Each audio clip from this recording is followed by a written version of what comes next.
The Matrix. Do you want to know what it is? The Matrix is everywhere. It is all around us, even now, in this very room. You can see it when you look out your window or when you turn on your television. You can feel it when you go to work, when you go to church, when you pay your taxes. It is the world that has been pulled over your eyes to blind you from the truth. What truth? That you are slaves, Tanya and Viking Dude. Like everyone else, you were born into bondage. Born into a prison that you cannot smell or taste or touch. Do you know that, dude? A prison for your mind. Unfortunately, no one can be told what the Matrix is. You have to see it for yourself. This is your last chance, Viking Dude. After this, there is no turning back. You take the blue pill. The story ends. You wake up in your bed and believe whatever you want to believe. You take the red pill. You stay in Wonderland. And I show you how deep the rabbit hole goes.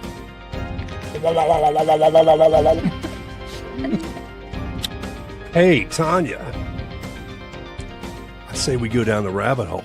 Okay. Let's go. I'm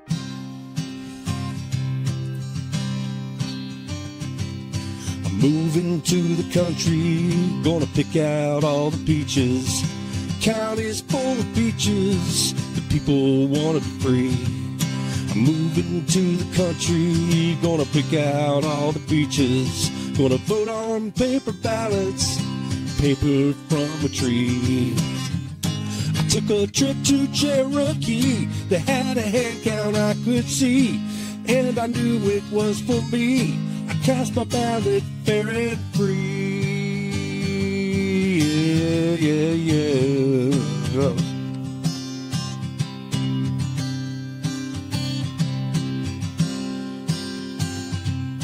Paper ballots is the key.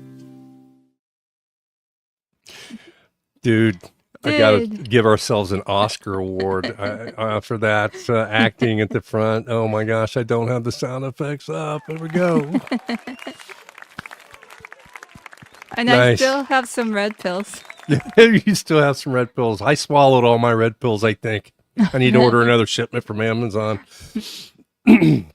Yeah, so this is going to be a different kind of an episode a little bit, right? Mm-hmm. Got a little break in the action on some of the normal election integrity fare. And, it is fun, I guess, to have a little hiatus and be able to delve into some other things. And it's all kind of election related, though, right? Yeah, it's all related, and there's a thing that it gave me so much perspective. I mean, a lot of it was I'll spoil it. It's like deja vu all over again. Yeah. So, what is Peaches and Bananas, dude?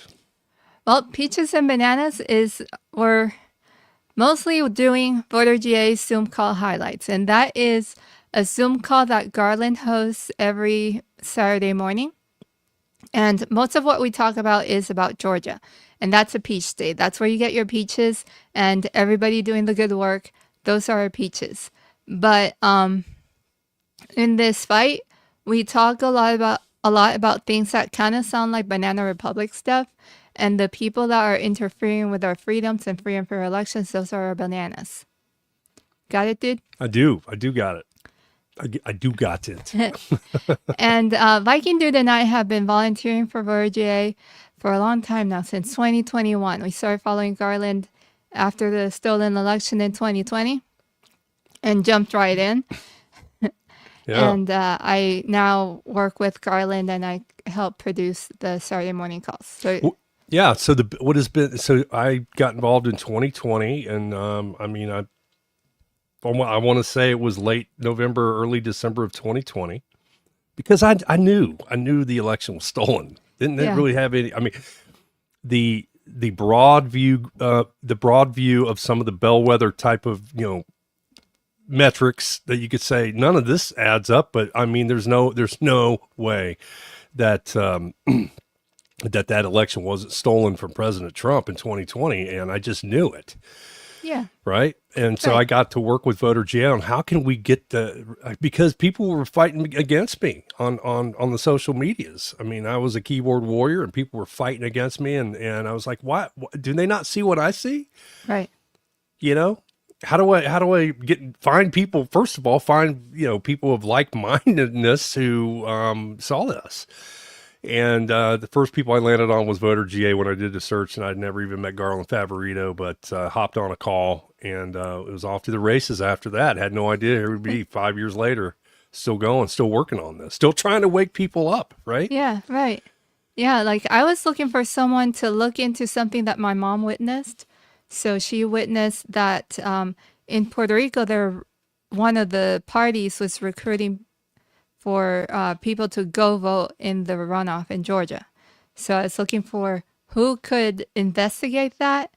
Found Garland, and it's kind of like the rest of history. Then I found that I could jump into, there was a presentation that I saw Garland and David Cross do, and I said to I have the skills to do what they did in that presentation, so I jumped in and to help them cover more counties. And I have one more red bill. Do you one more red pill? Do you have our banners ready to go? Because I'm going to give people a quick 2-minute preview of what we're going to be talking about tonight. Okay, got it. I'm ready. Okay. We are in our format tonight. We have lined up for you. First thing we're going to be talking about is the Tina Peters case. We should be talking about this every single week, every podcast, and that's not just us, that's everyone. Every podcast, every Truth Social post, X post, everything. Let's not forget to say her name. Every single time, say her name and talk about her plight. We're going to be talking about that tonight. Tina Peters' truth is trending, and what are the truths and what are the rumors? And our second segment tonight will be about, Russia. I mean, that's another thing I can't believe we're still talking about. That even predates 2020. But that's, something that Garland Favorito felt like, since we had a little hiatus in some of the election news, that he wanted to dissect some of the information that came out a few months ago from Tulsi Gabbard and present that in a more digestible way that would make it interesting to people. And so we're going to touch on that a little bit. And also we're going to touch on, yesterday was the 62nd anniversary of the JFK assassination. So we really are going down the rabbit hole tonight a little bit. It's fitting coming on, it's the day after the anniversary of John Kennedy's assassination. And his brother Robert was assassinated too, but not on the same date later, a couple of years later. But yeah, the JFK assassination is something worthy of talking about as well. So we'll be diving into that. What else do we have here? And in all of these, you have the deep state at work. So yeah, the deep state's at work, and they have been at work, and only recently have we begun to wake up and realize this. And our final two segments of the evening will be Is Free Speech in Danger? That's one we do every week. And we're going to dive back again to Tina Peters. So Tina's going to bookend most of the front and back of the show. And as a bonus, the very last segment, we're going to talk it's a preview of a full show that will be forthcoming soon about MAGAstruck. MAGAstruck is our overarching brand. This show falls in under the MAGAstruck brand, and we came up with MAGAstruck back in the leading up to the 24 election, right? Yeah. But it was something we came up with in 23, 22? No, I think it was in 24, right in the summer. Was it in 24? Okay, Yeah. So it was in 24. And we'll show you the genesis of MAGAstruck and what that phrase really means to us. It has a deeper meaning than just MAGA. Okay. Yeah. Much deeper. So with that, we're going to take it away into the first segment here. But before we do that, I want to remind everyone that we have a Give, Send, Go for beautiful Tanya Sosa. Look at that beautiful shot there. And she's wearing the Voter GA shirt. I I want to read a blurb here. Rather than show you the text, I want you to look at Tanya's picture. I want you to meet Tanya Sosa, who's a fierce advocate for fair elections we can trust, and meet me, Viking Dude, a jovial, fun-loving hippie at heart who says he wants nothing short of full frontal transparency in our elections. Full frontal, man. Nothing less for me. The podcast Peaches and Bananas is intended to share important election reform news from around the country and with extra focus on Georgia. Much of the content for the podcast is aggregated from the weekly participation in the work of nonprofit election integrity activist group Voter GA, who we're very proud to be a part of. And we do it every Saturday morning for 3 hours, so you don't have to. I hope Garland didn't hear that. It's a fun group of folks, but it is a commitment every Saturday morning to be involved in this group. And, you know, that's as Tanya stated in the open, that's our objective with this show, is to kind of boil it down and bring some of that information to the public that needs to be disseminated as quickly as possible. So back to the blurb, Tanya's work there, what we were talking about there on Give, Send, Go. Tanya's work is largely a volunteer effort. She spends her life giving of herself to advocate the cause of free and fair elections. And she humbly asks for your financial support for her life's expenses. Tanya has special needs due to her unique and severe muscular disability, and it requires ongoing assistive care living. And that's an expensive order. That's a tall order. The cost of living for disabled people is already higher than the rest of us. For Tanya, there's a lot of challenges there, and she spends most of her time giving of herself to others. And so I feel like it's not asking too much to support Peaches and Bananas by giving to Give, Send, Go to, and it all goes to Tanya, all of it. Maybe a few expenses here we'll try to cover when we need some equipment, but for the most part, it's to help support Tanya in this effort. Okay, so that's it for the promotional portion here. Let me get my tabs ordered up here and take it away, Tanya. First segment. Okay, well, first segment is this last couple of weeks. About a week and a half. Tina Peters started trending, and we have and we can show it. You don't have to take my word for it. There is on X, the first link, Viking Dude. Tina Peters trending with 75,000 posts, and she has been in prison for. So what? First of all, who is Tina Peters? For everyone that's not plugged into all of this election integrity work and news. Well, I want to tell you, Tina Peters is a Peaches and Bananas peach, for sure. Okay. Yeah. So we're awarding Tina Peters this week the Peach Award, even though she's not from Georgia. She's a Coloradan. And I love Colorado. I love that state. I used to love the state. Don't love it so much anymore while they're doing this to somebody as amazing as Tina Peters and as brave as Tina Peters. Anyway, had to get, we skipped over that graphic. Had to get that in there. She's our recipient. So... yeah, so Tina Peters is a whistleblower from the 2020 election. She is an elections official that made a copy of the voting machines before and after an upgrade was done on the equipment. And in that, she found out that when they did that upgrade, a lot of the records were destroyed. So she's really in looking at those records, there are a couple of points that she noticed, and she was speaking out about that. So she really is a whistleblower on how the system works, and she has been persecuted for it and prosecuted for it. She was thrown in jail for 9 years, which is crazy to me. And right now she is in jail waiting for her appeal. And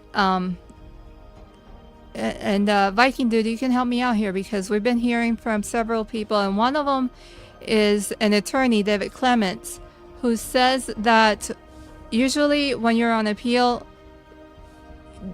only the worst criminals get to wait that time in jail. And there was a hearing about a month ago where the judge said that he would decide in a week on his ruling on that appeal of her denial of bond. Well, I've got the format pulled up over here, and I'm just kind of trying to go through how we laid everything out in order here. And so you're kind of jumping to the judge, and that's no, I'm on okay. the very first bullet point here, Okay. and just saying where we're at. So over a month ago, this judge said that he'd make a ruling in her appeal for a bond, to be released on bond. And he said that decision would come down in a week, but a month later, we still don't know, and she is in jail waiting. There's been a couple of issues going on with her that have drawn a lot of attention. So last week or the week before, 2 weeks ago, her attorney filed a notice of deteriorating health. And Tina also more recently I think it was on Wednesday or Thursday, filed a complaint, and that is you have that update there too, and that's a picture of Tina from March. And here's one from a couple months ago. Yeah, the that's how article. Tina's looking more recently. But I don't know. She's losing color in her face. It doesn't look like the same woman that we knew before the sentencing to me. I mean, it's the same woman, but you can tell this is having an impact on her. I mean, she just looks like she's facing despair, inside her prison cell, as our song talks about. And I mean, I'm concerned for her, as other people are who are making posts like, the previous one I showed. Yeah, so 2 weeks ago, her attorneys filed a notice of deteriorating health. She's had this really persistent cough. They did x-rays, but those results haven't come back yet. And there's been an outpour of concern on social media, including President Trump calling for her to be released. I have Tamara Favorito doing. I have Tamara Favorito. I have a post here from Garland, and I have a contact us form and a Help Free Tina Peters graphic that we did. That's all I have lined up. I don't know. Yeah. You're looking over here like you're waiting on me to pull something up. Just let me know. There's a link that I threw your way from Tina Peters' account itself. That was the latest update. Yeah, I had that up earlier. Okay, I missed it. Yeah, from Mark. Let's see. So, yeah. Yeah, Well, it's let me do a back button. No, I lost it here. I lost it because I went to this post. Oh no, it's up here. It's up top here. Yeah, it's this right here. Yeah, it's an update on Tina Peters, and that is the account. That's her account and run by people close to her. That she was moved to solitary confinement, and the story there is that Tina filed a complaint about a teacher in the prison, and this is a prison employee that was making statements about her and berating her. And then the inmates turned around and passed on the words. And Viking, do you want to read that, or should I just talk to it? I think you should just talk to it. I mean, I'm not a huge fan of throwing up, teleprompter, but that's what a couple of these links are. Just talk through it. Yeah. So the teacher and the inmates started antagonizing Tina, and Tina complained. So she was taken into solitary confinement. The excuse, the reasoning, She was told that it's to keep her safe while they investigate the situation over 17 days. So she's going to be 17 days in there. And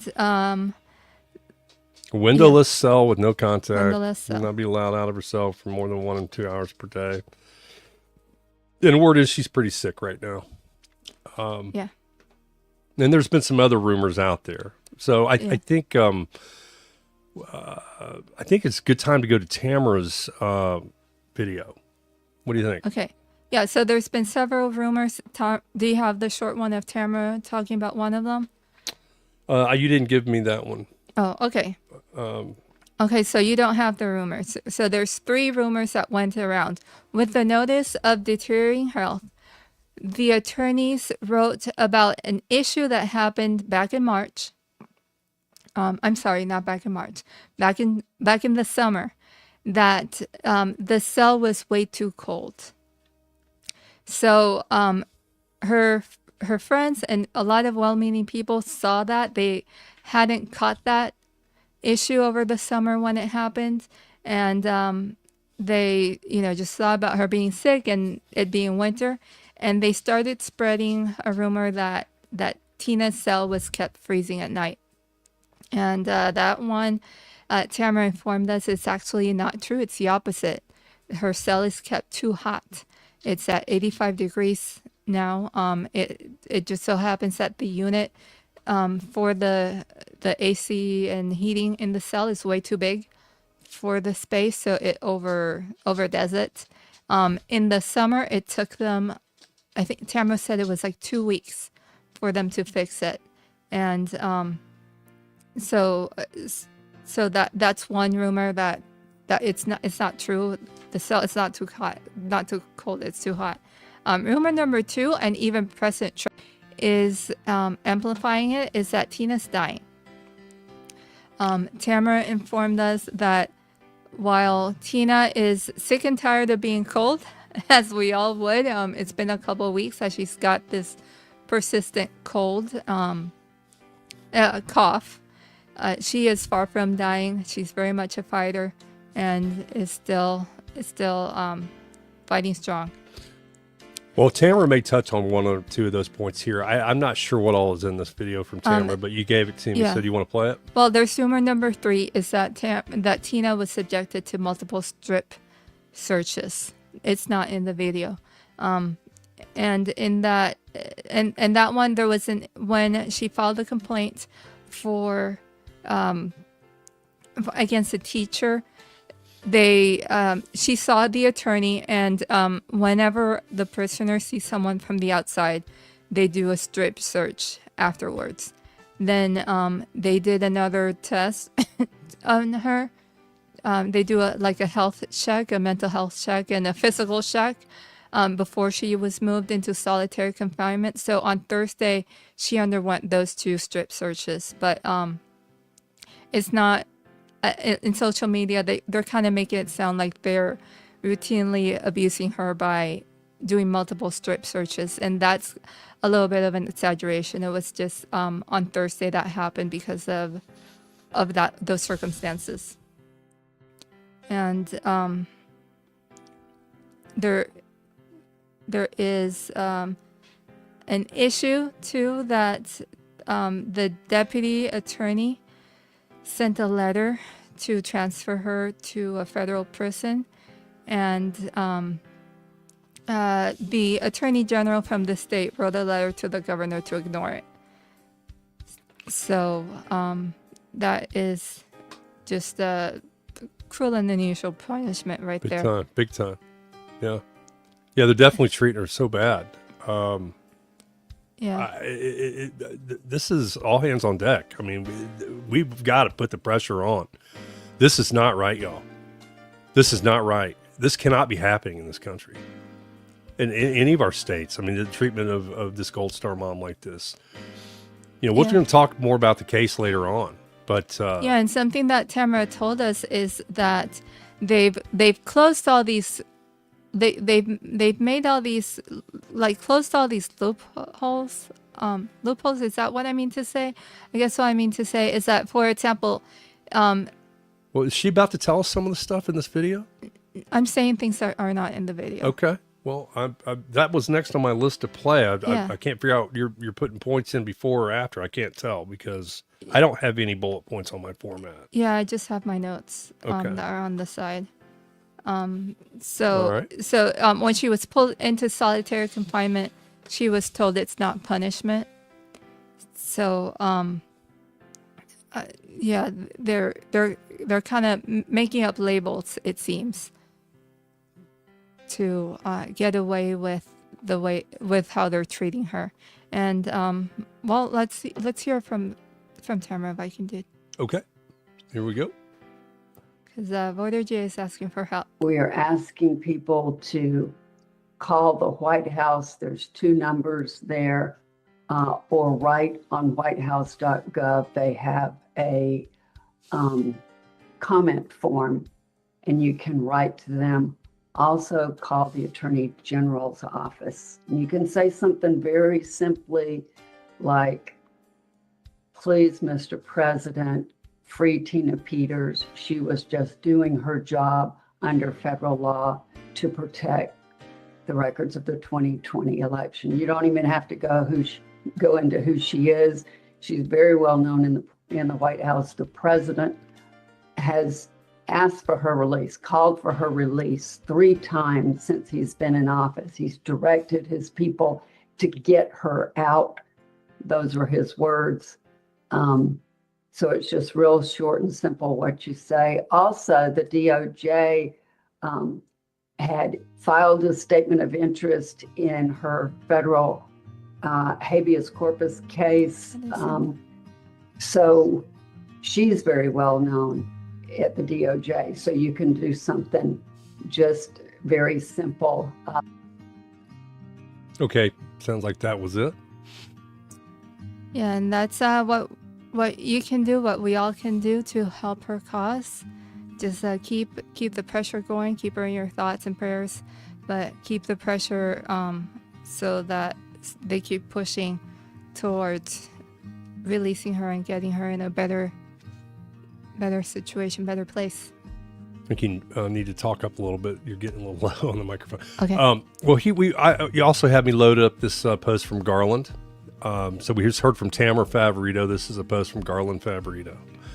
And so, yeah, we're joining in the call, urging everyone to get on board with this. It doesn't take very long, and it's only right thing to do is to step up and put the pressure on the officials.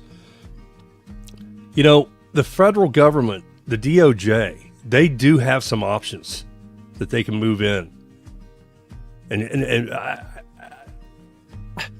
I mean, I am not an attorney, and I don't know nearly enough about what the holdup is. But it seems to me like she was doing her job on the federal election side and protecting and preserving federal election records. So, and her rights have been violated as well. And we're going to see that later when we play Judge Barrett's sentencing. There is a civil rights violation here. Y'all, she's 70 years old, man. And she's doing time for being a hero to all of us, for speaking out. Okay?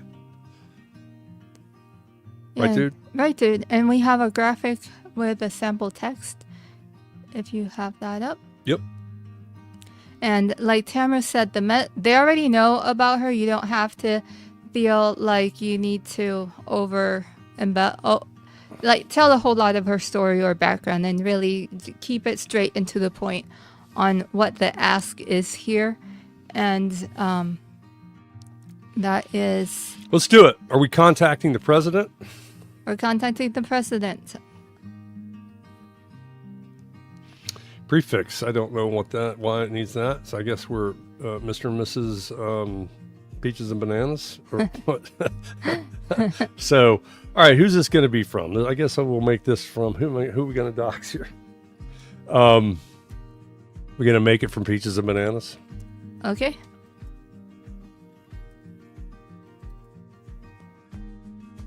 Okay, maybe Peaches is the first name and Bananas is the last name. Peaches and we'll do ampersand. And no, it needs to be character. So N. Oh, it has to be character. Okay. I mean, Peaches letters. and bananas. I mean, people already know who I am, but I'd rather not just sit there and type my name. The first application, I don't know. So we're doing. Don't really know what that's. Appellation. Okay, Appellation. Appellation. So we are not any of those. And the organization is MAGA Struck. Yeah. And the country of the United States. I guess they want an address. So, I just docked So myself. let's take that off screen while you fill out the address. And can display a graphic with the sample text that Garland suggested. How about that, Bakindu? Should I go ahead and do that? Do I need to share your screen then? Okay. Is that what I need to do? Will it throw you off if I share my screen? No. Okay. Did you share your screen? I'm getting there. I'm looking for my graphic because Well, I have a graphic here that we made. I don't know if is that what you're wanting me to show? Yeah, we can display that while you fill out information that maybe we don't want to disclose on. The pop-up got me. There she is. There's the beautiful Tina Peters. And, she needs to be experiencing this moment right here. Freedom.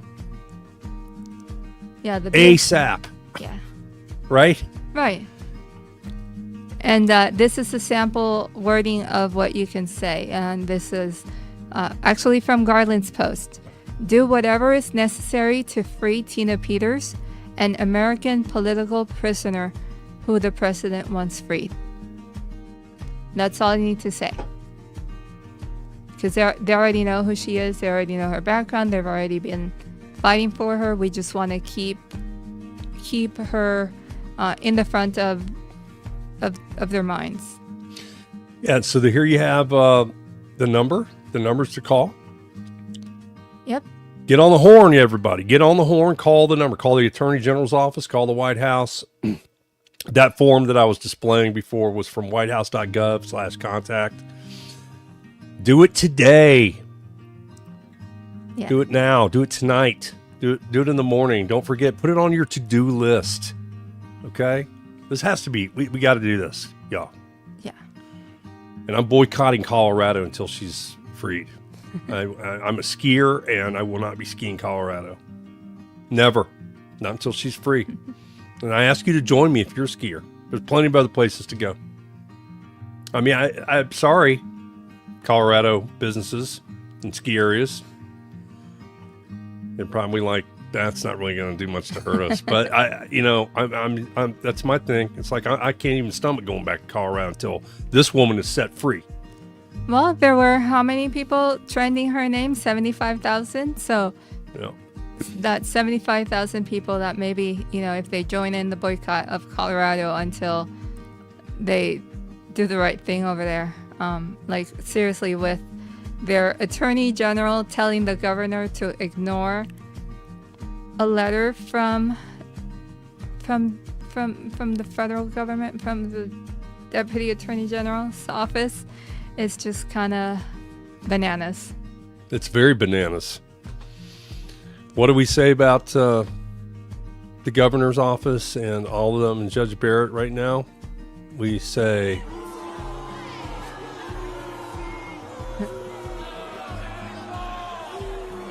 louder. Yeah. That's for you, Colorado. Okay, sorry about that.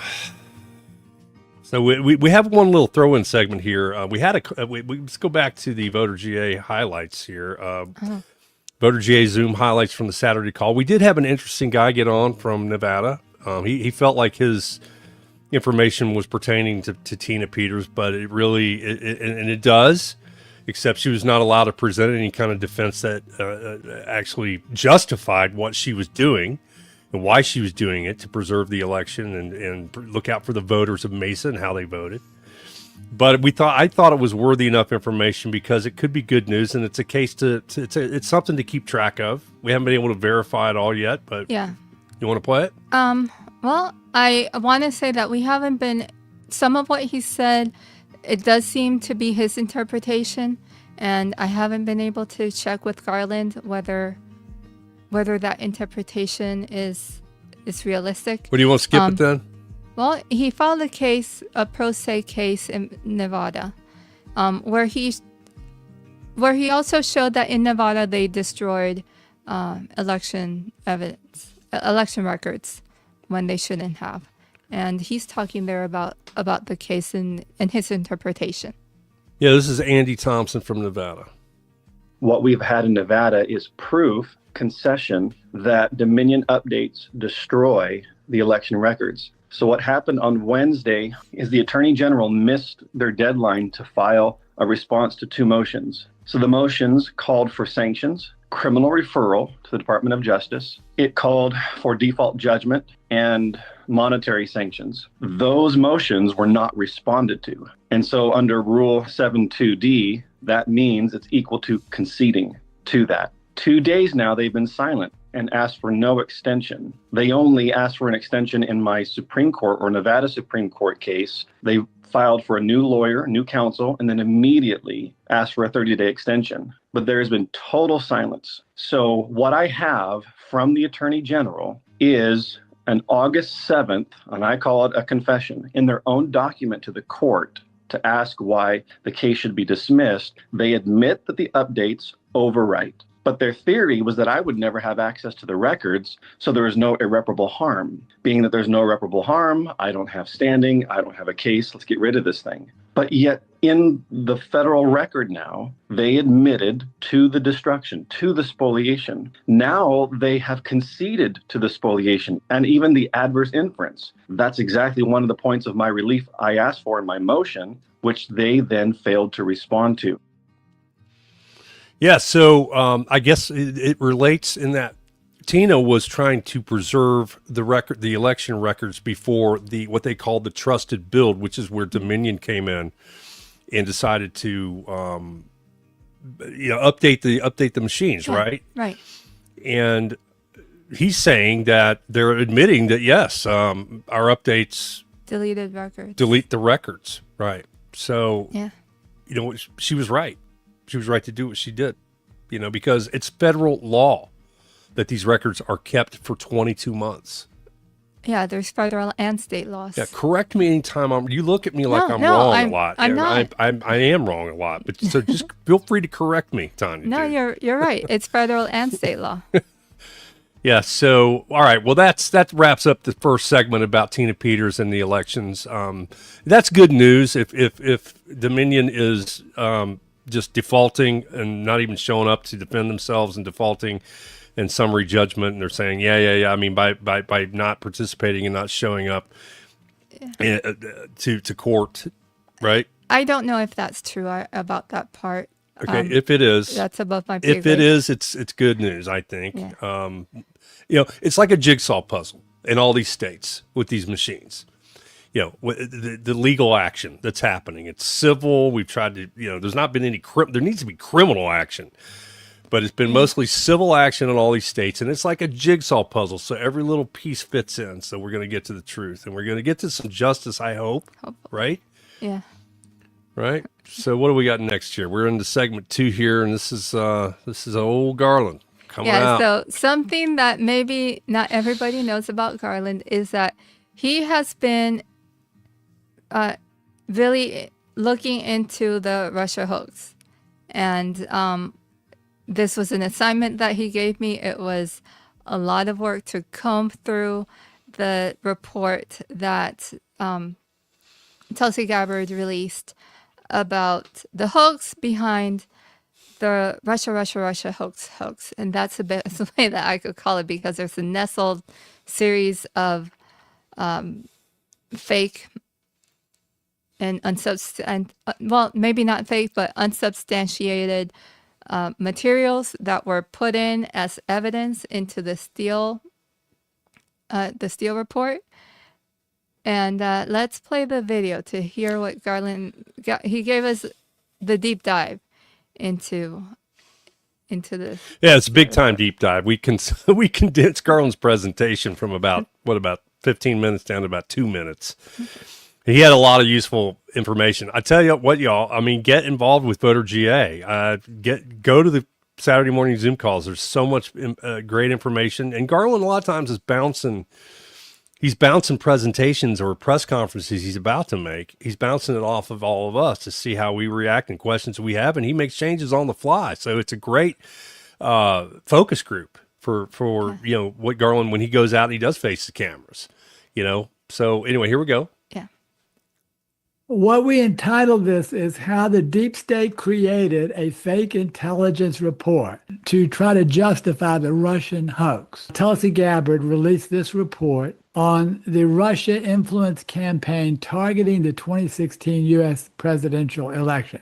This was an investigation of an intelligence community assessment. And specifically, when I say deep state, it appears that all the players that we thought were involved in the deep state are in fact involved in creating this report. John Brennan, James Clapper, James Comey, and Andrew McCabe all appear to be named indirectly in the report. And they start off finding number one. There's 8 findings. It says the bulk of ICA judgments on Russia's election operations were sound and employed proper analytical tradecraft. The second finding says significant tradecraft failings cast doubt on ICA judgments of Putin's intention. Finding number 3. The ICA failed to acknowledge that key judgments on Putin's intentions were based on raw intelligence that did not meet tradecraft standards. Finding number 4. The ICA excluded significant intelligence that contradicted its judgments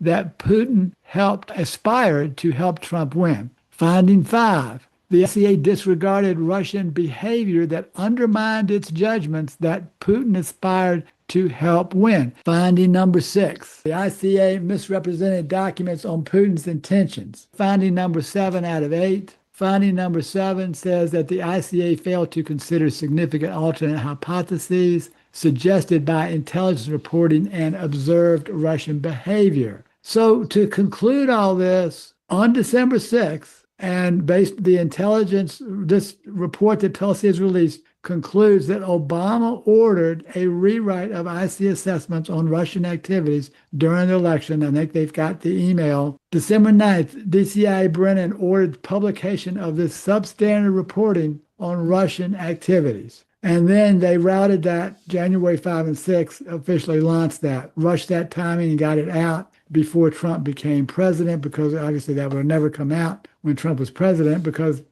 primarily it wasn't true. So you can see the players behind this are Brennan and Clapper and Comey. Brennan in particular had the lead role. Comey and Clapper helped get that done. And then Andrew McCabe and Peter Strzok are involved, I believe, in a little bit of this. They reference some FBI directors. So that's it. Just a reminder, it's getting close to Christmas, and we've got the website is raring to go with possible apparel for make elections great again. So hopefully we will make elections great again.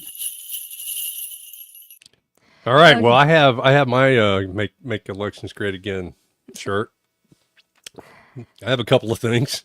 Yeah. What about you, dude? Well, I have the story that didn't make it into the clip. So something that was really cool about having this presentation is that in real time, when we're hearing the releases from Tulsi Gabbard, it was coming in one piece at a time. So it was kind of hard to get the story together, really. And even though we tried, but in this, the issue is that the Steele dossier was based on a fragment of a sentence, and that sentence was whose victory Putin was counting on. So from that, they built this whole dossier behind Russia, and undermining President Trump's candidacy and victory. And they what they did in this dossier is that they selectively quoted the materials that they have. A lot of it was so that quote was unsubstantiated. They don't know who said it. It was just pulled out of nowhere. There are emails in this report that were not from a known source. So they selectively quoted things. They eliminated evidence that was contradictory to the narrative that they wanted to have. So for example, they failed to say that there was evidence that Russia helped Hillary Clinton. For example, they told Hillary the details about the investigation on the emails that she sent. So the Russian spies were spying on the investigation of her emails and then letting her know what was being found and looked at. Whoa.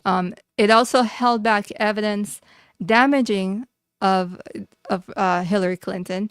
So all the issues about her health, that she was having these meltdowns and aggressive bouts, Yeah. and really wanting to, like, this obsession to power, was something that the Russians withheld.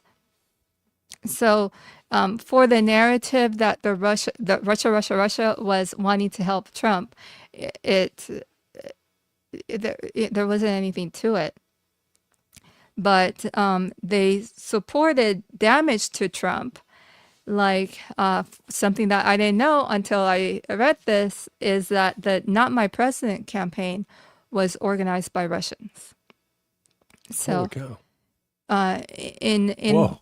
in the Steele dossier, in the investigation into the Steele dossier, what was really found is that it's not that Russia was interfering with the 2016 election, right? 2016, yeah.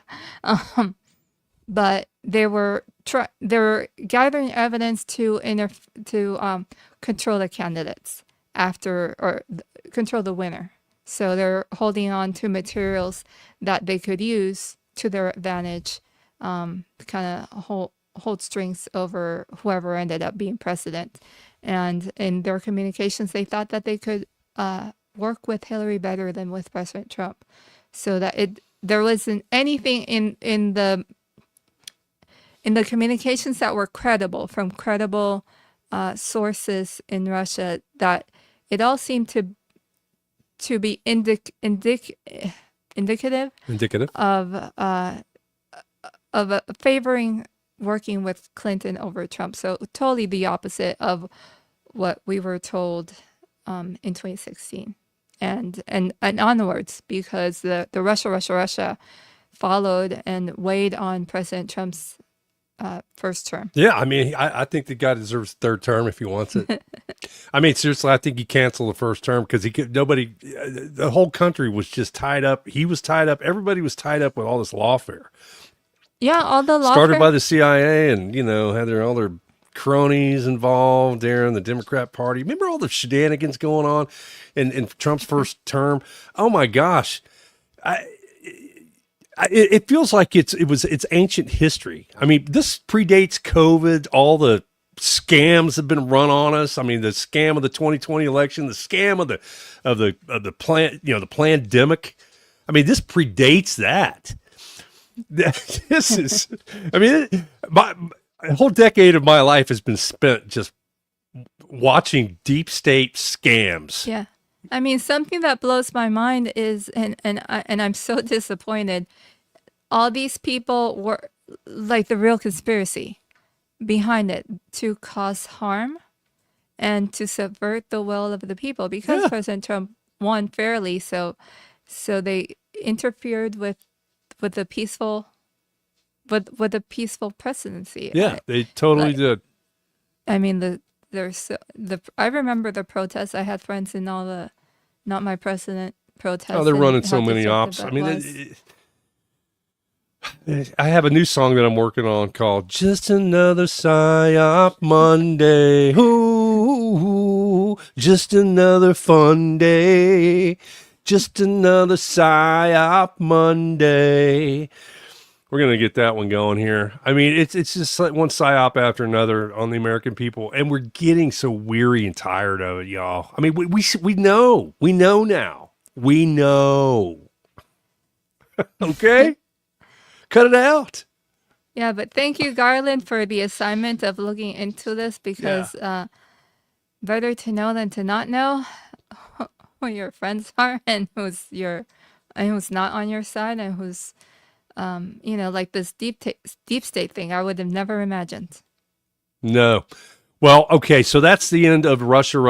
Boy, we are approaching an hour. We're at 50 minutes into the show. This is going to be a long one, dude. We're lingering on things. Because we still have all these other segments to go. We're only into segment 3 of 5 here with this next segment. So maybe you pick up the pace a little bit. So like I said, Garland is really into looking into the workings of the deep state. And I don't know if that's where it started, but I think from talking to him, I think that's where it is. That's his red pill moment. The JFK assassination that he has been studying for a really long time. And let's hear from... We got a couple of videos. Yeah, I'm not sure where this is queued up. It's at the beginning. I mean, is this where? Yeah, let's play it. Yeah, from the beginning. No. I mean, we don't want to play the whole thing. It's 10 minutes long. But you think it's at the beginning? Yeah, it was right at the beginning. Okay.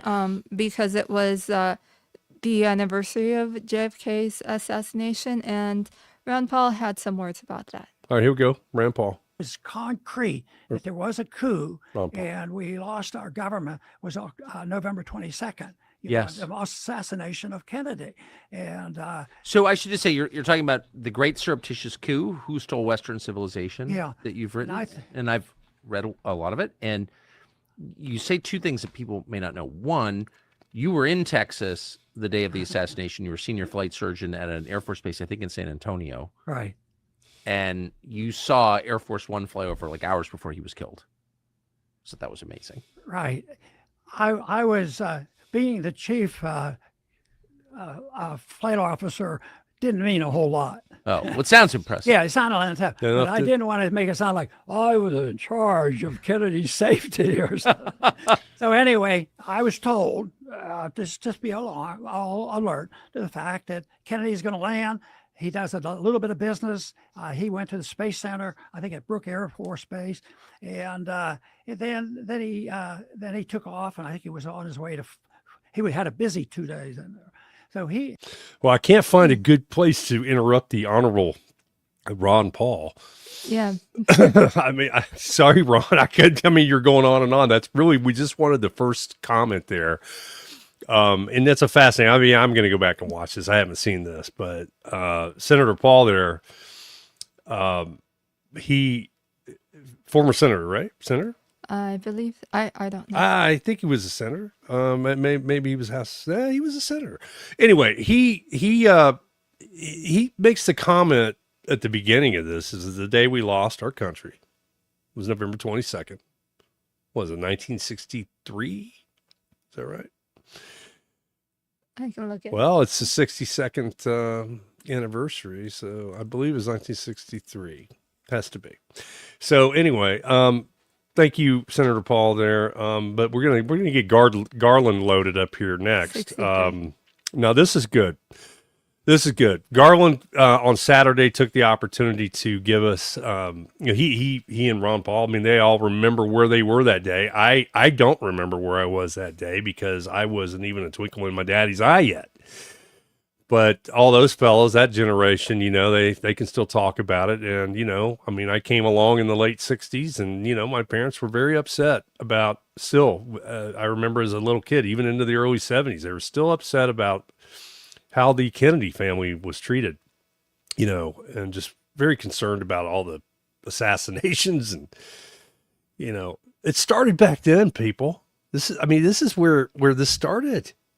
And Ron Paul said it. So that's the day. the day Kennedy got assassinated. So here's Garland. Yeah, Garland telling us what is not in the official narrative. I don't know. Do I not have it queued up? Here we go. So today is the 62nd anniversary of the assassination of JFK. Everybody knows where they were on that day. Here's a few things that we do know that I thought would be interesting for y'all. There was no ballistic evidence that ever was found that Oswald had fired a gun on that day. He'd had 3 or 4 ballistic tests. Of course, he was the alleged assassin. There was this famous magic bullet theory that was developed by Arlen Specter, who was became the senator of Pennsylvania. One of the grossest lies ever forced on the American people. The magic bullet enters the president's back, headed downward at an angle of 17 degrees. It then moves upward in order to leave Kennedy's body from the front of his neck, where it waits 1.6 seconds, presumably in midair, where it turns right, then left, and continues into Connolly's body at the rear of his right armpit. Claiming that a bullet had made 2 entry and exit wounds in both Kennedy and Connolly, and then appeared in pristine condition on a cot in Parkland Memorial Hospital where Kennedy was taken. A some bullet. This single bullet explanation is the foundation of the Warren Commission's claim of a lone assassin. Here are a few things that I think y'all will find fascinating that you may not know. Oswald was both an FBI informant and he was working on this for the CIA.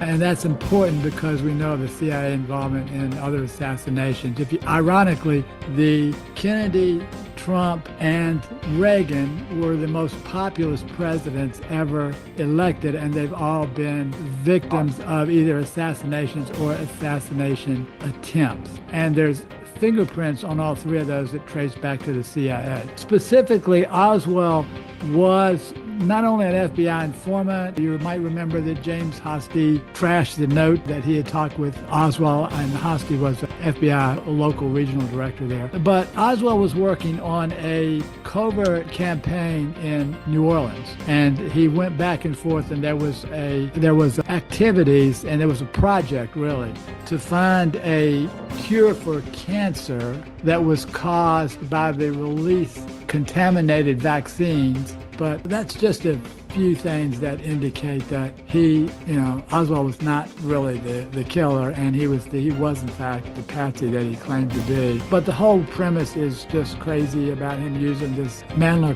Carcano gun that was a World War. It was originally manufactured, I think, in about 1865 or something, and this allegedly shot Kennedy from the 6th floor of the school book depository. We now know that the shots, of course, as y'all know, came from the grassy knoll.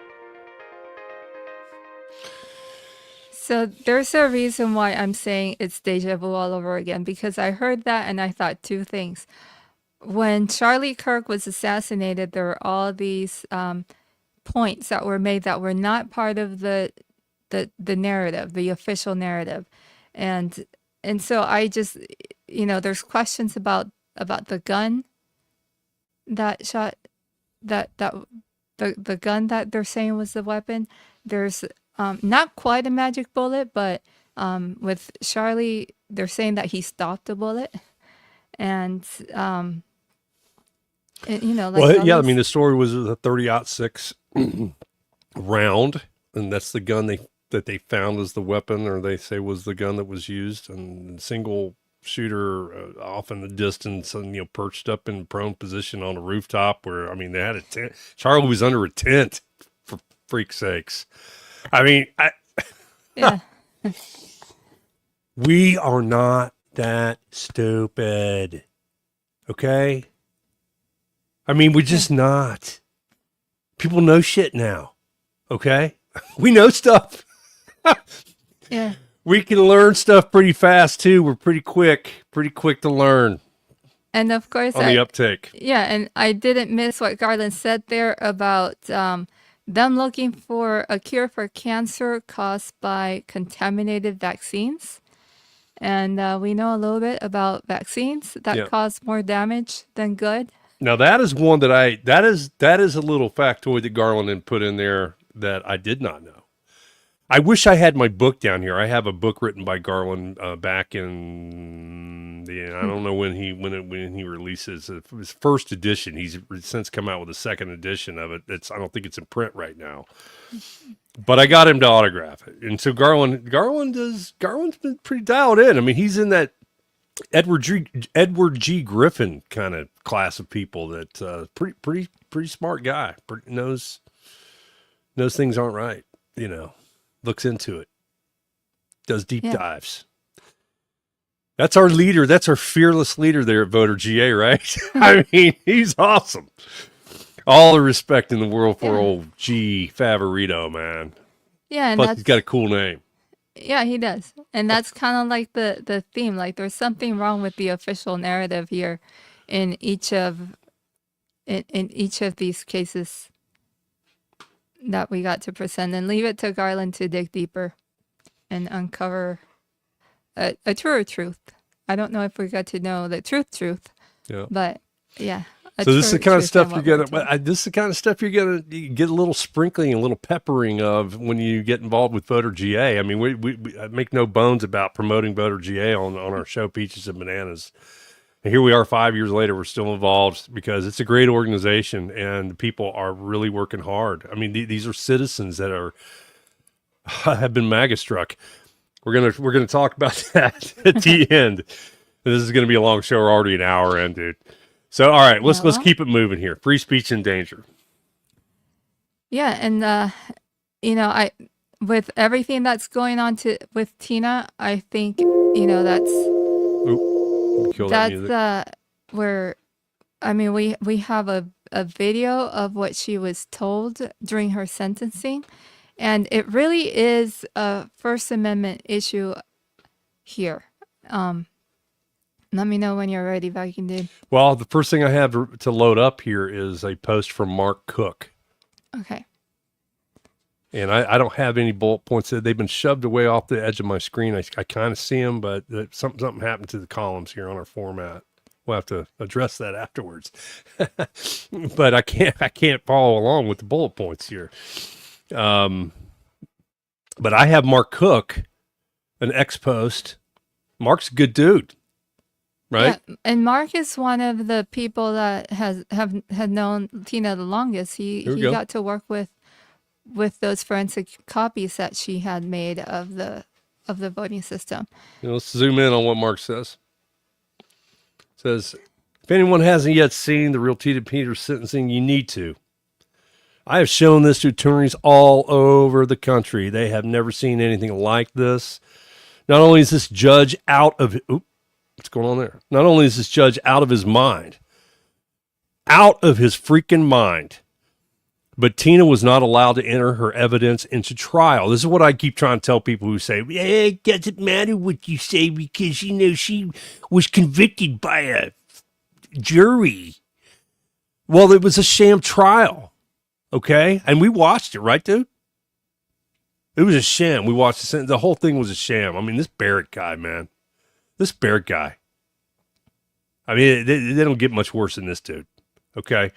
Not only is this judge out of his mind, but Tina was not allowed to enter her evidence into her trial. And even I, who spent many, many months investigating and uncovering all kinds of evidence, was not allowed to testify in her trial about anything except BIOS passwords.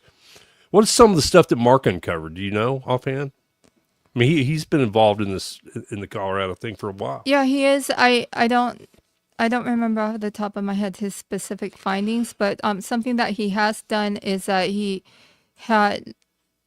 showed with a flash drive.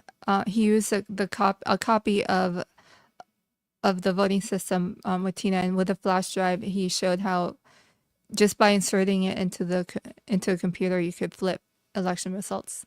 Wow. Yeah. So yeah, there's a lot of the guys doing road tours that are showing how to hack these things really easily.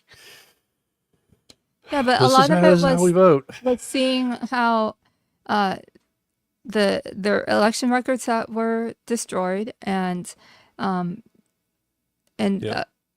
So continuing on here, let me finish the post here. I got this one highlighted here. If you want to see true evil, here you go. And remember, this could be your wife, your mother, your grandmother. If these demons will do this to Tina, they will do it to anyone that dares to question or expose their secrets. We do not negotiate with terrorists, and we do not negotiate with the freaking demons. Hear me? Hear Mark? We do not hide or cower from demons. You don't scare us. Evil prevails when good men do nothing. You need to take action. All right. So he posted the sentencing here. We decided to go ahead and pull it down and clip it. So we'll throw that up here. And yeah, and something that was really striking here is that the judge had this emphasis on Tina's lying, and we're going to hear that in the clip. Okay, ready for the clip? Here we go. It's just more lies. No objective person believes them. No, at the end of the day, you cared about the jets, the podcasts, and the people fawning over you. You abdicated your position as a servant to the Constitution, and you chose you over all else. Yes, you are a charlatan, and you cannot help but lie as easy it is for you to breathe. You betrayed your oath for no one other than you. And this is what makes Miss Peters such a danger to our community. It's the position she held that has provided her the pulpit from which she can preach these lies. The undermining of our democratic process, the undermining of the belief and confidence in our election systems. It's not about questioning it. No one says you can't question, you can't ask. It's completely different. And if you don't understand that distinction, then there's nothing I can say or do here today that will change your mind. So the damage that is caused and continue to be caused is just as bad, if not worse, than the physical violence that this court sees on an all too regular basis. And it's particularly damaging when those words come from someone who holds a position of influence like you. Words. Every effort to undermine the integrity of our elections and public's trust in our institutions has been made by you. You've done it from that lectern the voting public provided you with. Everything you've done has been done to retain control, influence. The damage is immeasurable. And every time it gets refuted, every time it's shown to be false, just another tale is weaved. And prison is for those folks where we send people who are a danger to all of us. Whether it be by the pen or the sword or the word of the mouth. Prison is where folks go, where punishment is what we're focused on, because the crime committed is so significant that anything less would unduly mitigate the seriousness of the same. So I needed to do some stretching for the mental gymnastics to make sense of what he said, because even though he's saying that she's been disproven and can't be believed, and no one with a reasonable mind could believe her, so in that case, what's the harm of her saying anything? He's still punishing her for saying something that he doesn't like. His whole sentencing was laced with objecting to, or I guess levying penalty on a person for their speech. You know, he told her she's a lie. She lies. Well, guess what? Lying happens all the time. And I mean, I'm so tired of being lied to by our government. Tina didn't lie. Okay. Number one, but even if she did lie, that is not, that is protected speech, right? Yeah, that's right. And he makes an exception with her. So even in his sentencing, he says that anyone can question an election, anyone can do it. So it's because she has the former position of being a clerk in charge of elections that he's wanting to make an example of her, and example to deter others. And it's really where the only speech that's not allowed is speech that incites violence. So this is a scary case for 1A. Very scary case for 1A. And let us remind everyone that you're looking at a woman here who did, in her mind, what was the right thing to do. It was her job. She was the clerk of the county. We have already talked about how Dominion, they're now pretty much basically tossing in the towel on the accusations that their trusted build would delete the election records, which that's what Tina was, guarding against, the election records being deleted from the 2020 election. For some reason back then, everybody thought that was fine, but it's not fine. It's federal and state law that the election records are preserved. Tina was doing her job. And if Colorado wants to, say, well, yeah, but you kind of, you used a pass card that didn't belong to you, that belonged to another staffer. Well, she was the head of she was the elections clerk. She was the boss. She's the one who issued the cards. The pass cards to get someone in there to work on the forensics of the machine. She was the boss. Well, and what we learned too is that the person that received that card needed to be protected. So, and she stepped up to run for this office, and she ran it like a champ. Who of us steps up to run for office? Very few of us. Very few of us do that. I don't see myself doing that. But I'll tell you what, she stepped up to run for this office, and she was the boss. And they threw that against her, all kinds of stuff. Dude, this was just a railroad sham job of a trial. I mean, she was targeted, and she is paying a price as a martyr. She's a martyr. She is. Well, I guess, do martyrs have to die? I think so. Well, so then okay. Well, then she's on her way if we don't get her out. Okay, and she is a persecuted political prisoner, is what she is. She is a hostage. Hey, President Trump, you like to high five everybody around the world by setting hostages free around the world. What about the one that's out there on the western side of Colorado? What about this 70-year-old Gold Star mom, President Trump? Get your DOJ's ass in gear and get this woman out. She should be in federal custody right now. She did her job. She preserved federal election records. She did what had to be done. And guess what? She opened up the black box and she blew it wide open. We wouldn't know a lot of the stuff that we know today about the 2020 election, President Trump, that you claim was rigged. And I believe it was, and I know it was, and we all know it was. Okay? Because of this woman right here on the screen. And she's a Georgia Peach, even though she doesn't live in Georgia. We're giving her the Georgia Peach Award. You okay with that, dude? Her getting the Peach Award? The Georgia Peach Award? Of course, yeah. Yeah. Because she's surrounded by a ton of bananas. And Colorado's just as bananas as Georgia is when it comes to elections. And we know that you guys are in power, and all the state legislators that are in power, we know that, like, down deep inside, secretively in your back room offices, you really don't want to fix it. You really still want to be able to manipulate the outcome of elections against what the will of the people says, because you want to keep the certain people in power. You want to keep things in play, and we just can't let the people vote things away. That is not the way this country was set up. Oh, this is getting me angry, dude. I'm sorry. I'm getting fired up. You look like you're getting a little scared over there. No, well, I'm looking at the time, and it's a bit of a digression. Well, we've already gone way over. What the heck? I mean, it's a marathon already, right? Sure. Yeah, go back to the front of the show and tell me when the marathon started. All right, so we're gonna bail out of the Tina Peters segment here, the freedom of speech in danger. Anything else to add here? I mean, I had to get some stuff off my chest there, dude. You did, and I lost track. So it's all. I mean, I love this woman, man. She is a fierce woman. She's got more balls than I have. I'll tell you that right now. Yeah, I mean it's.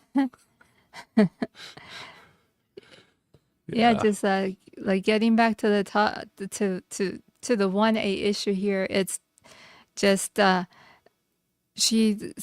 this is someone that spoke an inconvenient truth, and was put in jail for 9 years for it. Hopefully she won't have to serve that long, but Yeah, that this one is it's a sad day for 1A.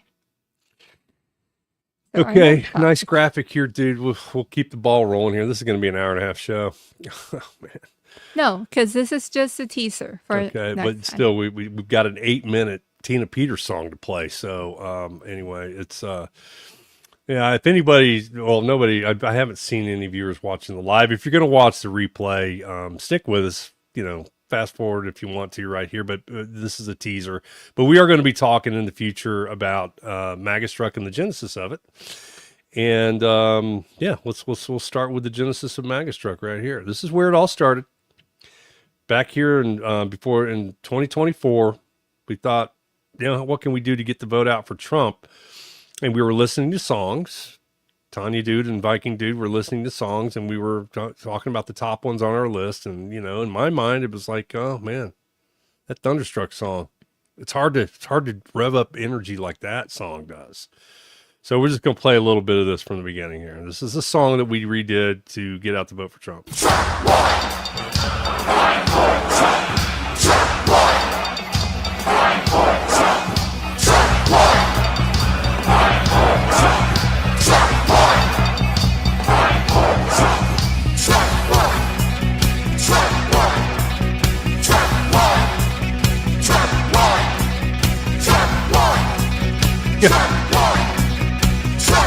Hey, we're talking about 2020. We were stung by the COVID election scam.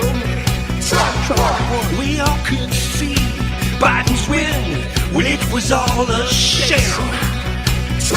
The fake news line covered up. It's what they're paying. We're gonna get through the Georgia part here. And we knew. Welcome to hard times. The deep state had us all screwed. The sound of the fraud. We had safe, secure, honest elections. And losing our rights. Let go of me, you're hurting me. Swamp teams and raids. I have not yet begun to fight. The jail patriots still fight. And they're not coming for me and Trump, they're coming for you. We're all now Magastruck. Not everybody dislikes him. We love him here. Us people, we love Trump. We search the country, finding proof, proof of the steal. Proved it in Georgia. Yeah, Georgia, where the steel's for real. That did not happen because it cannot happen. We flushed out the rhino. Be transparent in our election. Blocked us and The led rhinos us astray. who led us astray. Can't let us fall. Chris Carr had no balls. And Rafi just stalls, lies, and hides all the fraud. Now they're shaking at the knees. Let's look at the paper ballot. There's our peach from last week. We'll end it right there. We'll stop it right there. That was last week's peach. That's Dr. Janice Johnson. She's on the state elections board here in Georgia, and she's a fighter, man. She's standing up for the truth. I wish I had that graphic ready to pull up a retrospective Peach Award, but she received the Peach Award last week. So we'll stop it there. All right. So that's how it all began, dude. Take us through it. Yeah, so it started with a song, and then we kind of realized that there's so much more to it because there's the song Magastruck, but we've all been Magastruck. And Viking Dude called me one day. He was like, "Whoa!" Right, dude?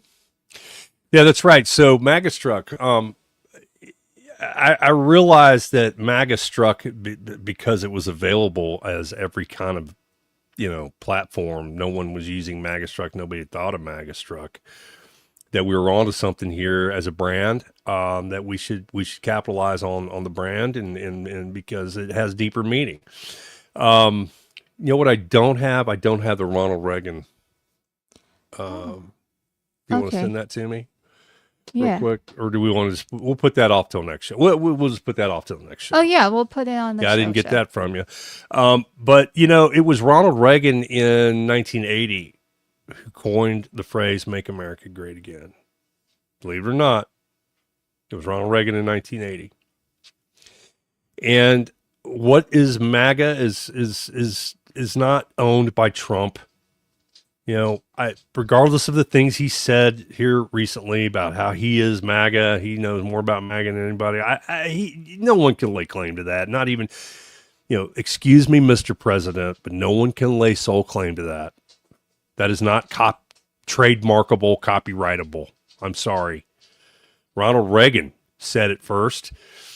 And for me, the day that I realized that we are in a shitload of trouble and there's no one doing anything. I realized it in Georgia when we could not get a special session called by the governor, and we couldn't get even any state representatives. There are only 8 out of how many? I don't know how many we have. I mean, it's like a couple hundred state representatives. We can only get 8 state representatives to sign a petition to call a special session to look into who the electors are going to be going up to D.C. to look in and maybe have some recounts in Fulton County, DeKalb County, Cobb County, where there's all these missing records, these missing ballot images. I mean, we have a situation where Secretary of State Raffensperger on Good Morning America the day after the election said there's no way that Biden can win. He said, we have it. He said it. There's no way he can win. There's only one county. There was only one precinct in Fulton County left to be counted in. It's insurmountable. Biden can't win. Guess what?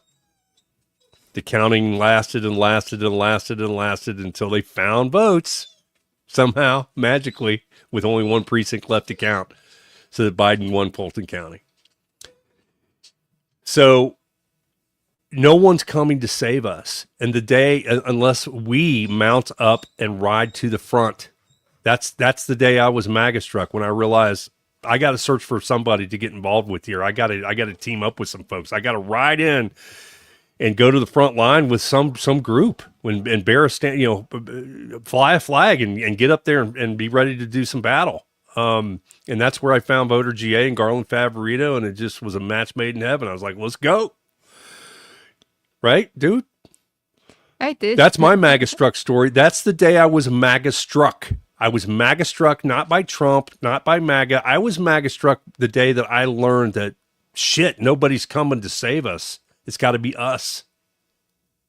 That was my MAGA struck moment. Yeah, and there's a lot of us, so we'll tell that story soon. Yeah. All right, well, let me just remind everybody once again that, is there something else? Oh, I was going to remind you to put the social media. Oh, yeah. Let me play this animation here. I don't know. I set these things to play when I come to them. They're paused. So, so I hope you enjoyed our program tonight. We're going to try to do better with our formatting, try to get on the same page. There was a little bit of confusion beginning of the show. We're getting better. This is new to us. We're not pros by any stretch. We're trying to do our best here. Tanya's graphic here is just beautiful. I mean, she has a great talent for doing these graphics, but this is our graphic. I want to explain here a little bit about Peaches and Bananas is our show, okay? And we have an X account called at Peaches to Bananas. That's our show, Peaches and Bananas. But it's under the MAGA Struck umbrella, under the MAGA Struck brand. So right now we're live streaming on X under MAGA Struck's X account. So that'd be at MAGA Struck is where you'll see Peaches and Bananas and other shows that we hope to bring along under the MAGA Struck. If you have a show, if you have an idea, and you like what we're doing and you think you could fit in, man, we'd love to talk to you. If you're a podcaster or you want to be a podcaster, I mean, yeah, we're looking to team up with some folks and have a whole assortment, a whole lineup of programming that deals with these subjects, that we can program a channel. Okay. All of our channels are MAGA Struck channels. So we're MAGA Struck on X, we're MAGA Struck on Rumble, on YouTube, on Facebook. And that's where you're going to go and see our programs. But if you want to reach out to Peaches and Bananas, you can. Dude, I don't know if did you want to put up our own X account? I mean, I have at Real Viking Dude on X. You can reach me that way. And there you go. At Real Viking Dude on X. You can also reach me at Real Viking Dude on X. And you can reach out to Tanya. I don't have mine up because I didn't get to it. Well, what is it? It's at Shadow TS? Well, they can reach me at Peaches to Bananas for now. Peaches to Bananas. Okay, so I hope that explains a little bit. The show is Peaches and Bananas, but we're putting up other things as well, and it'll all be found under Magastruck. And if you're Magastruck, give us a like, follow, and a share, and join up with us. Be part of the Magastruck team. We need more people to mount up and ride to the front. Right? Right. And lastly, let's get a little music going here for this one. Okay.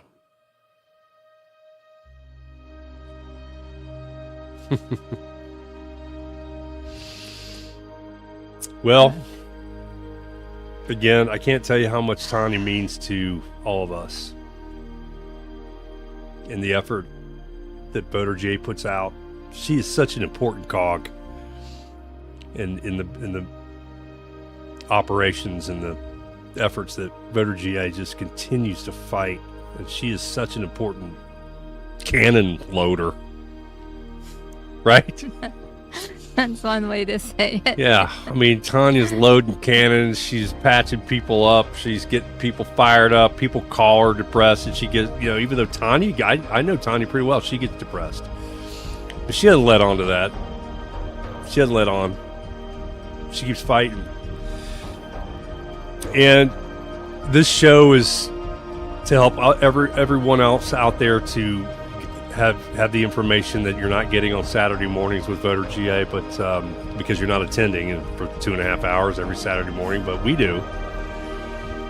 And we want to bring you this show to keep you informed. And for doing that, we're hoping you'll find it in your heart to go to our Give Send Go page. It's GiveSendGo/Tanya needs our help. That's it. GiveSendGo/ Tanya needs our help. And dudes, she really does. I've gotten to know Tanya over the past few years working at Voter GA and volunteering, and she's volunteered there, and we worked on a project together. We did a hand count simulation here in Cherokee County, and Tanya organized all these volunteers and trained them all and came up with the process. It's called the Cherokee Method, and it was successful. And Garland's using that right now to try to sell hand counts of hand counted, hand marked paper ballots, and as that is something that's doable. And this started with Tanya showing us that it can be done.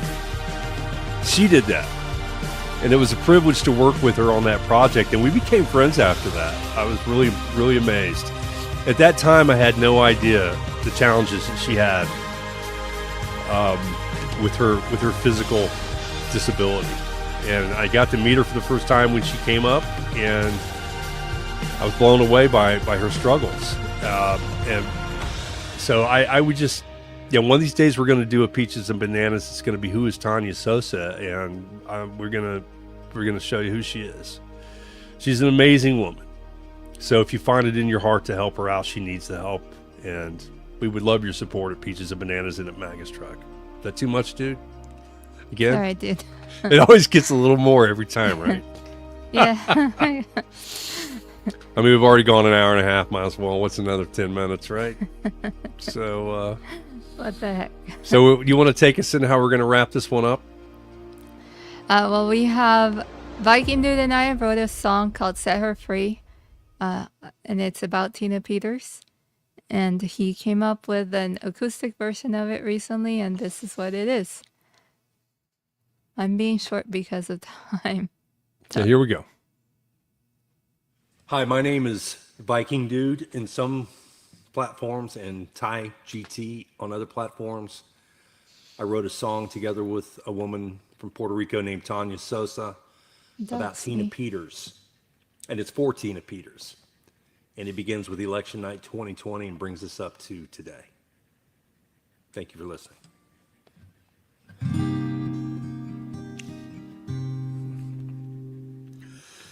It was sunset in Colorado, mountain canyons losing their light.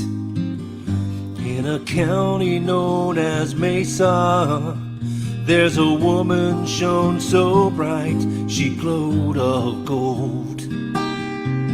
Ooh, she glowed of gold.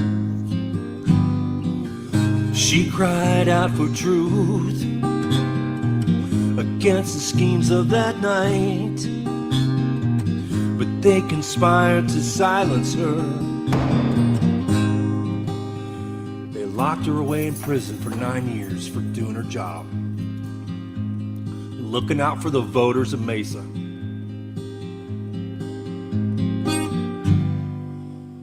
Cause they want her fire to die. Ooh, for a fire to die. In those corridors there's whispers, secrets under lock and key. But with her faith and her righteous courage, she wouldn't break, wouldn't bend that knee. And they called her a heretic, 'cause she's a threat to their reign. But she speaks out for our liberty. Isn't that amazing? She speaks out for our liberty while she sits in prison. And while her heart weeps in pain, ooh, while her heart weeps in pain,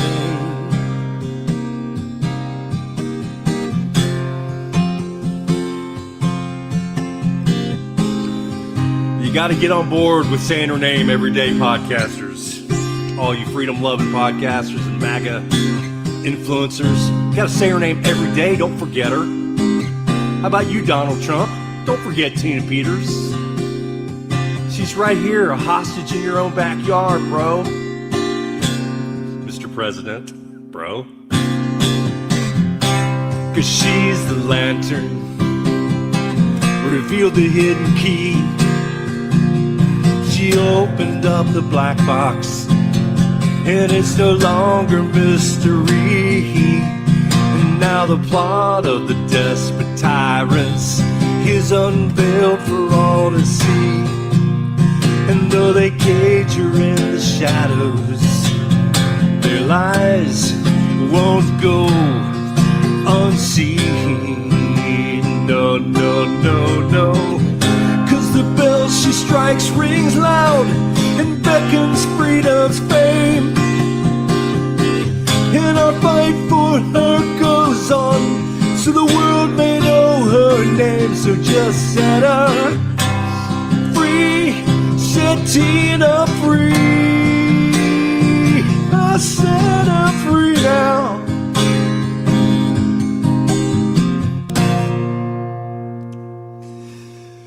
In the cold white glare of her prison, as despair stares her down in her cell, you know her words soar past Grand Junction, and they pull back Denver's wicked veil. The justice system is flawed, that judge twisted the law. He's hiding something so sinister. His time is done. Their day will come. You know why? 'Cause Tina. She's the lantern, revealed the hidden key. She opened up the black box, and it's no longer mystery. And now the plot of the desperate tyrants is unveiled for all to see. And though they cage her in the shadows, their lies won't go unseen. No, no, no, no. And the bell she strikes rings loud and beckons freedom's fame. And our fight for her goes on, so the world may know her name. So just set her free, set Tina free. Oh,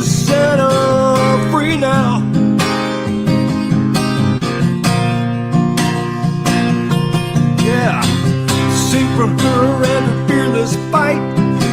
For those who speak with delight. For the lady shone like the sun when the world turned to night. And Tina's name has just begun now. She should be free right now.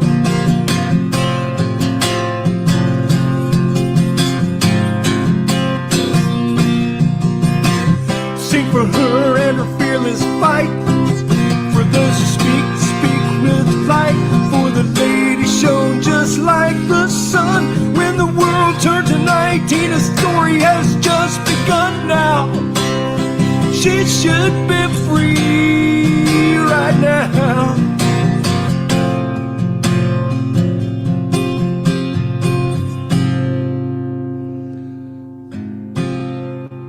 Tina's story's just begun. It's only gonna get bigger.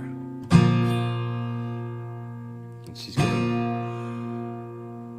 be a spark to the movement for freedom.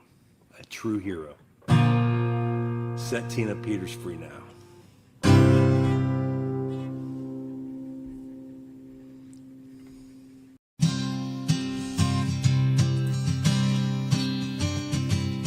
I'm moving to the country, gonna pick out all the peaches.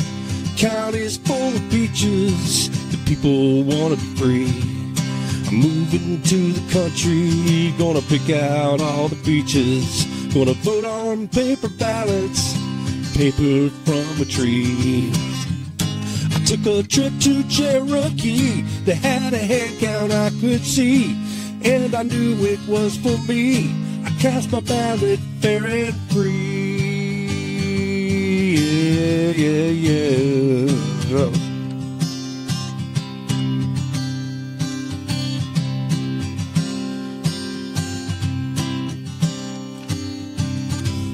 I'm moving to the country, gonna vote for all the peaches. Gonna pass on those bananas, those swampy politicians. Yeah, I'm moving to the country, gonna vote for all the peaches. Not falling for bananas or the tailpipe trickery. I went up to Forsyth County, they had a hand count I could see, and I knew it was for me. No bananas in their tree. I travel all over the state. Georgia people are irate. They want a vote that they can trust to cast the ballots fair and free. Yeah.